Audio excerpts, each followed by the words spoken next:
Apparently, Mom lied. They say betrayal stings the deepest when it comes from blood. But what if that betrayal costs you millions and nearly destroys everything your family built? I was in my office, rehearsing for the biggest business pitch of my career, when my phone buzzed. It was my mother. Her voice trembled as she said, "Your grandfather is having a stroke. Get to the hospital now." My world froze. Without thinking, I dropped everything and raced out the door. But what I didn't know was that my emergency was nothing but a well-crafted lie. When I rushed into the hospital, there was no grandfather, no stroke, no emergency. Just confusion. My calls to my mother went unanswered. My gut twisted, but by the time I drove back, the truth hit like a wrecking ball. My mother wasn't grieving. She was stealing. Over $4.2 million siphoned straight from the company accounts during my absence. Money meant for expansion, salaries, and investments gone in the span of an hour. Most people would have screamed, cried, or confronted her with desperate pleas. But me? I wasn't about to let years of sacrifice and loyalty collapse at the hands of the very woman who gave birth to me. I called someone else. The FBI. When I finally walked into my mother's penthouse, she sat smugly with champagne in hand, her laptop open, numbers dancing across her screen like trophies. She looked up and smirked.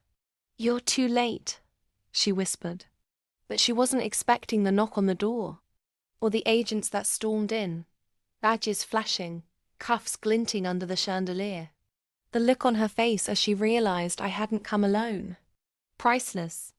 She lunged at me, screaming, "How could you do this to your own mother?" And I leaned in, my voice calm but lethal. "No, Mother. How could you do this to your own daughter?" The empire she tried to cripple didn't fall. Instead, it stood stronger because her betrayal gave me something no money could buy: clarity. But here's the twist she never saw coming. That $4.2 million? I had already set up a forensic trail weeks before. I'd grown suspicious of her accounting errors. Every dollar she moved went into an account I controlled, an account marked as evidence. So technically, she never even had the money. She stole a ghost fortune, and she's now serving time for a crime that gave her nothing but disgrace. Me? I walked into my business pitch the next week sharper, colder, and more determined than ever. Investors didn't just see a woman with a vision, they saw a survivor who defended her empire against her own blood. And they signed on the spot. Revenge doesn't always mean fire and fury. Sometimes the sweetest revenge is watching the traitor burn themselves while you rise higher.